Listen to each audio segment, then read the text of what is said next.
You should watch this video if you want a basic understanding on how the government uses the RICO statute in order to prosecute who they say are criminal organizations. There's a lot to do here. Let's get to work. RICO stands for Racketeering, Influence, Corrupt Organizations. Why does the government use RICO? Well, let's work through an example. Let's say there's a gang that operates up and down the East Coast of the United States, from South Florida to New England. And this gang is primarily invested in drug trafficking, but uses extortion and any other way that they can make money off of crime. So, for instance, they have chapters, sometimes multiple chapters in each state, and each chapter has a president, vice president, treasurer, sergeant at arms. Each chapter has an affiliation with the others. They have the same tattoos, they wear the same type of jackets or vests, rockers. Again, they pay dues. Each chapter, they pay dues within the chapter. Each chapter commits crimes with the other chapter. Let's say I'm down here in South Florida and I'm distributing cocaine up through the East Coast. And I'm dropping it off at several other chapters on the way up there. They know they're committing a crime with me. There's the conspiracy, there's the actual possession, delivery, trafficking, all of that. The money. Where does the money go for this gang? Is the money invested? And you'd be surprised. I defended a RICO for 2 years, an outlaw biker, a motorcycle gang biker, and the organization had invested money in property. They had a casino. So when the organizations, these criminal organizations or gangs, when they operate with this type of money, sometimes they invest, and that gives the government more evidence to show that they're an organization. So in a RICO, the first thing that the government has to do is prove to the jury that they are actually prosecuting an organization. And using the examples I just gave you, in the case that I defended, the government took over a month and a half to prove an organization existed by showing you exactly what we just talked about. Crimes being committed in furtherance of each chapter, distributing drugs, extortion. Again, each chapter is committing these crimes under the color of the other members. So the government is showing, all right, they're an organization. See how they operate? Each member is part of a chapter. The chapter is part of a bigger national organization. They're trading money. They're committing crimes together. We have an organization. Good. Once they show that the organization exists, then the government moves on to the actual conspiracy. Now, it's right here we have to talk about the indictment. A RICO indictment is the roadmap. It's the treasure map to how the government has to prove their case. They have to prove the enterprise, the organization that I just talked about, the collective, and that's in the indictment. They tell you, this is an organization, and this is how we're going to prove they're an organization. And then they get into what's called the predicate acts, or the conspiracy in furtherance of the organization. Because just because they proved an organization existed, now they have to prove that it exists for criminal purposes. And that's the conspiracy. And that's why RICO is used. RICO's used because going after individual gang members doesn't do anything to touch these gangs. Nothing. You could have prosecuted, let's say, as an example, me for the drug trafficking, up the East Coast. So what? RICO allows the government to go after the whole gang. Every member in that gang. Every member that ever put a tattoo on or a patch on or that paid dues, they're part of that organization, right? And the government wants to make sure that the jury knows that every member is a part of that organization. And then they move on to the conspiracy. And that's why the indictment is sort of like instructions that come with something that needs to be put together. Some people read the instructions and they use it to assemble whatever it has to be assembled. Some people, they look at the instructions a little bit, they get frustrated, they throw it aside, they try to do it on their own. You cannot do that with a RICO indictment. They don't happen a lot. They're rare.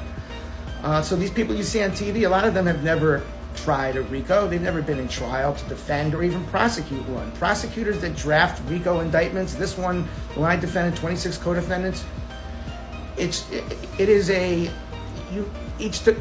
have to, when they're drafting it, they know that defense attorneys are going to go through that up, down, sideways, and it is drafted so tight to withstand different challenges. So, the conspiracy, you're the government now, you've proven the existence of an organization.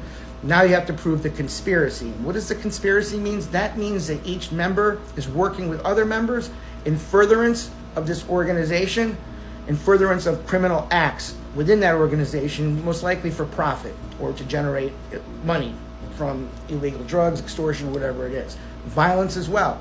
Any type of crime is a predicate act. can be used as a predicate act. So let's say they've got me doing 5 or 6 drug deals. Lawyer Mark will be in 5 different predicate acts with another member or members of this gang.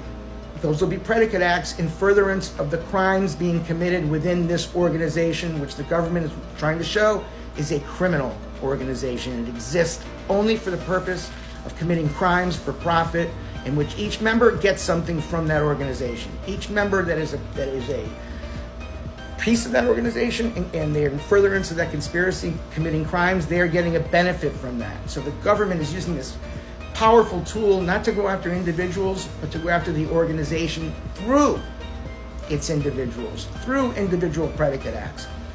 And how does the government do that? A lot of these gangs, you can't get an informant in there. You can try, they're tight, too tight for you to get a new member to come in there. No, it doesn't work that way. The only way that you can find out what's going on inside of these chapters or within meetings of these different gang members is by having one of the members that was on the inside that was a member flip, become a rat, testify against the other ones, to sit down with law enforcement and say, this is how it operates, this is who does what, this is where the money goes. It's the only way the government can actually penetrate some of these gangs. They've got to go in hard, and they have to. They rely on individuals that are charged to flip. Every RICO is designed with that in mind. I don't care what anybody tells you. Everyone that I've seen is designed to indict all the members and then looking for the weak links to flip, to come in and tell the government how it operates, who's really in charge, where does the money really go, who handles it, what are the different layers. So racketeering, influence, corrupt organization, that statute is so powerful that you can take a whole gang down through smaller member acts. Again, and then you have flips. Flips come in and they'll tell you, this is how it works. Lawyer Mark was the drug trafficker from South Florida. He did this, and they do. They come in and they testify. These alleged gang members that are blood for life, not when they're looking at life in prison. You'd be surprised the deals that they will cut with the government. In review, in order for the RICO statute to be used effectively, RICO, you need to have the existence of an organization or an enterprise. That enterprise or organization has to be a criminal organization or enterprise in furtherance of a criminal conspiracy. In order to show that a conspiracy exists, the government then has to prove what are called predicate acts. Predicate acts serve as individual crimes in furtherance of that gang's criminal enterprise, the conspiracy. The conspiracy is ongoing. Every day there are crimes committed in furtherance of that organization, for profit, whatever it may be. It's ongoing. This gang operates for one purpose and really one purpose only. They can tell you that they enjoy, they party and do all that, but it exists to commit crimes in an organized way and to put money in people's pockets. And the only way the government can do that is to get on the inside to figure out how the structure works and to use the RICO statute as a tool to break it all down, to hit smaller members, right? Bigger fish, bigger fish, bigger fish. And that's how it works all the way up. So when you hear on TV, when they're talking about the RICO statute, understand, a lot of these attorneys don't know what they're talking about because it's rare. They've never tried one. It's different unless you've immersed yourself in it and defended it or prosecuted it. It's very difficult to comment on it. You certainly can. But you now, having watched this video, you now know what it is the government has to do. They have to prove an organization, right? An enterprise, and then a conspiracy within that enterprise to commit crimes or predicate acts. If you can get down what I've given you in this video, you're way ahead of the game. I'll make more if you like it. Leave your comments in the comment section. Thank you.